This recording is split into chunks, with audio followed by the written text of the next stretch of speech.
नए गठबंधन को लेकर कांग्रेस में उत्साह नजर आ रहा है। उत्तराखंड में भी कांग्रेस काफी उत्साहित नजर आ रही है। कांग्रेस ने बेंगलुरु में विपक्ष की एकजुटता को ऐतिहासिक कदम बताया है, जिसमें 26 दलों ने क्षेत्रीय, सामाजिक, सांस्कृतिक द्वारा प्रतिनिधित्व किया गया। कांग्रेस ने कहा कि 130 करोड़ की जनता की भावना के अनुरूप अपने गठबंधन का नामकरण इंडिया किया गया है। वहीं अब अगली बैठक मुंबई में की जाएगी। कांग्रेस का ये भी कहना था कि राजनीति का दुरुपयोग करने वाले, गंदी राजनीति का खेल खेलने वालों के खिलाफ ये फैसला लिया गया है।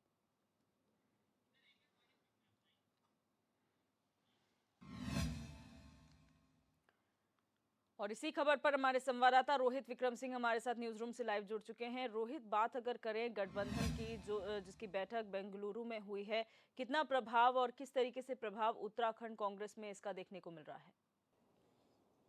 बिल्कुल निश्चित तौर पर दिव्या, क्योंकि जिस तरह से नया गठबंधन जो यहाँ पर कांग्रेस के नेतृत्व में तैयार हुआ है, इंडिया नाम इसे दिया गया है, Indian national development inclusive alliance.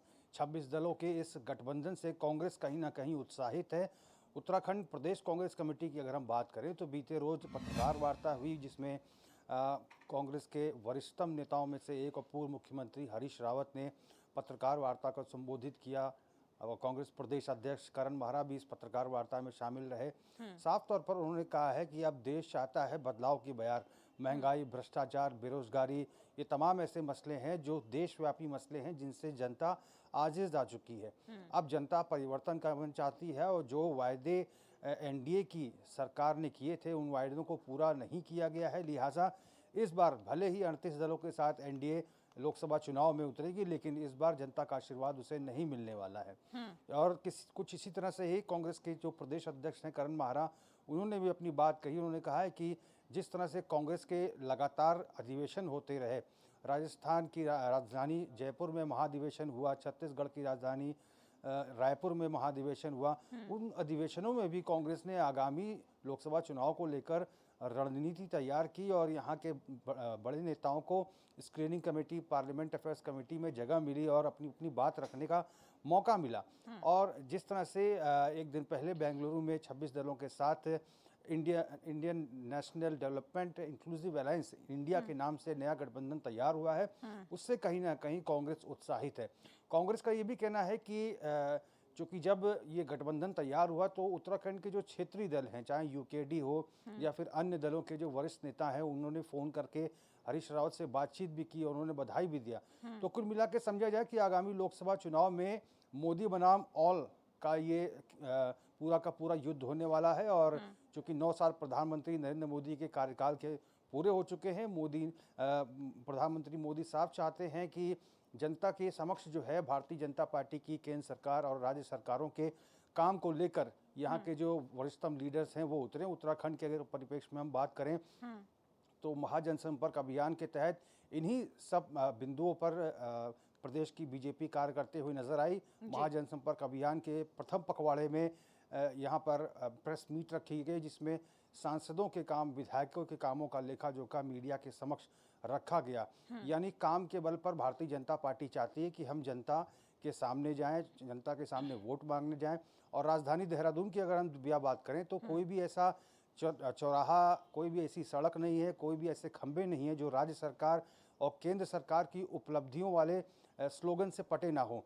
यानी कि जैसे कि 5 सालों के भीतर जीडीएसपी 3 गुना किया जाएगा, बेटी बचाओ बेटी पढ़ाओ अभियान में और तेजी आई है, प्रधानमंत्री आवास योजना के तहत इतने लोगों को मकान मिले हैं।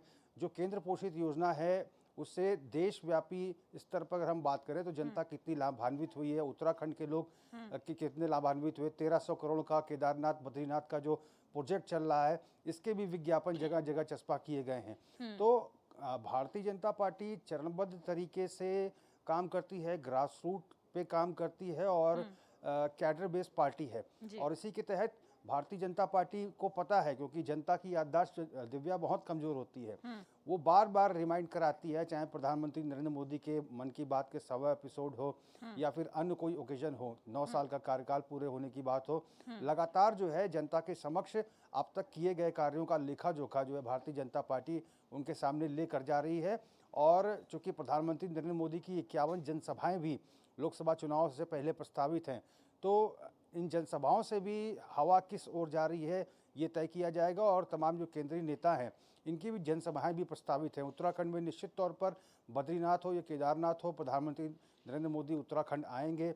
और 2023 हमें का अंतिम जो पखवाड़ा है और 24 की शुरुआत, दिव्या हमें याद रखना होगा, राम मंदिर भी बन के तैयार हो जाएगा। उस समय किस तरह से देश का मूड होता है, किस तरह से हिंदुत्व की मसले को भारतीय जनता पार्टी जनता के समक्ष लेकर जाती है, ये तमाम चीज़ें हैं जो अभी वेट एंड वॉच वाली स्थिति है। उधर कांग्रेस की अगर हम बात करें तो कांग्रेस के जो प्रदेश अध्यक्ष है करण माहरा, वो लगातार दिल्ली का दौरा कर रहे हैं। मल्लिकार्जुन खड़गे जो कि एआईसीसी के राष्ट्रीय अध्यक्ष हैं, उनसे उन्होंने मुलाकात की। राष्ट्रीय महासचिव केसी वेणुगोपाल से मुलाकात की। पवन बंसल जो पूर्व केंद्रीय मंत्री हैं उनसे मुलाकात की। लगातार मुलाकातों का सिलसिला जारी है और अग्निवीर योजना को उन्होंने चुनावी एजेंडा बनाया है। और अग्निवीर योजना से उत्तराखंड के जो नौजवान हैं जिनकी सेवाएं 4 साल के भीतर समाप्त हो जाएंगी, इस मसले को लेकर जनता के समक्ष जाएंगे और जनता को बताएंगे कि भारतीय सेना की वाही करके वोट बटोरने वाली भारतीय जनता पार्टी उत्तराखंड के नौजवानों के साथ, देश के नौजवानों के साथ किस तरह से बुरा सलूक कर रही है। और 4 साल के बाद उनकी सेवाएं समाप्त की जाएंगी, उनको कोई सुविधाएं नहीं दी जाएंगी। और राहुल गांधी जो कि कांग्रेस के वरिष्ठ नेता हैं, पूर्व राष्ट्रीय अध्यक्ष हैं, इस पदयात्रा में 10 दिन तक उत्तराखंड प्रवास पर रहेंगे। प्रियंका गांधी भी समय समय पर इस यात्रा में शिरकत करने आएंगी। तो ये तमाम स्थितियां होनी हैं।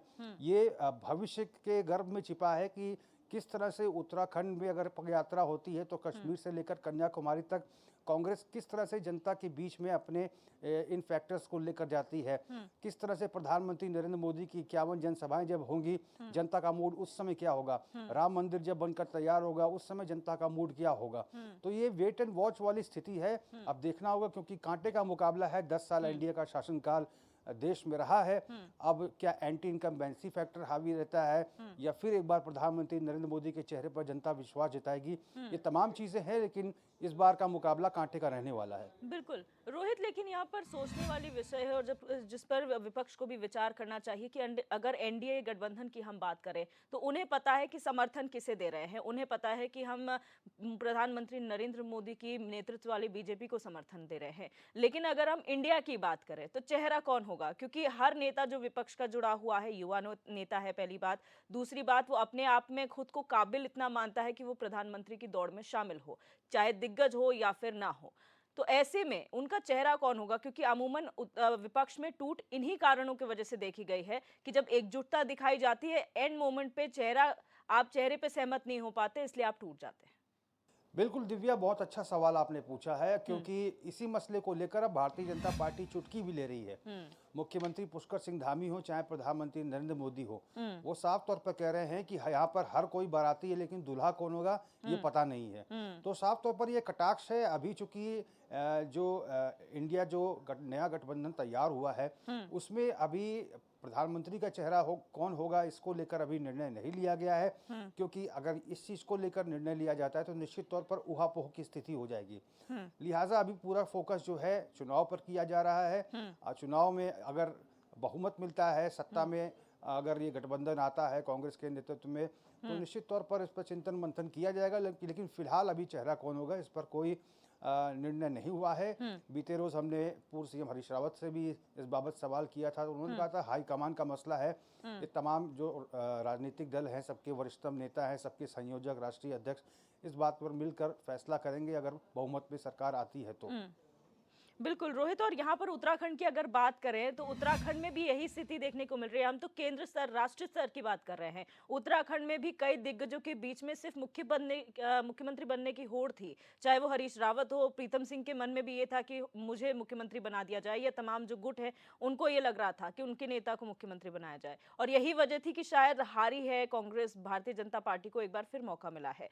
तो ये समझा, वो कह रहे हैं कि अभी हमने कोई चेहरा डिसाइड नहीं किया, लेकिन अगर चुनाव हो जाते हैं, आपको जीत मिल जाती है, उसके बाद चेहरा डिसाइड करके करेंगे क्या, क्योंकि जनता एक विपक्ष को वोट नहीं कर रही है, जनता एक चेहरे को वोट करेगी जो उनके लिए काम करेगा। वो तो उतारना जरूरी है इलेक्शन में। बिल्कुल निश्चित तौर पर दिव्या, क्योंकि अगर हम भारतीय जनता पार्टी और कांग्रेस की अगर बात करें, दोनों राजनीतिक दलों की जो कार्य पद्धति है, कार्यशैली है, काम करने का तरीका है, बिल्कुल भिन्न है। भारतीय जनता पार्टी जहां कैडर बेस्ड पार्टी है, ग्रास रूट पे कार्यकर्ता काम करते हैं और कहीं ना कहीं अनुशासन भी दिखता है, हाईकमान का आदेश भी माना जाता है। और यहाँ पर साफ तौर पर 2022 के अगर विधानसभा चुनाव की अगर हम बात करें तो ये हाईकमान की तरफ से सुनिश्चित कर दिया गया था कि पुष्कर सिंह धामी ही मुख्यमंत्री का चेहरा होंगे। और चूंकि पूरे 70 विधानसभा क्षेत्रों में उन्होंने बतौर स्टार प्रचारक प्रचार प्रसार किया, हालांकि अपनी सीट पर खटीमा पर वो फोकस नहीं कर पाए और चुनाव अपनी सीट पर हार गए, लेकिन प्रचंड बहुमत भारतीय जनता पार्टी को दिला दिया।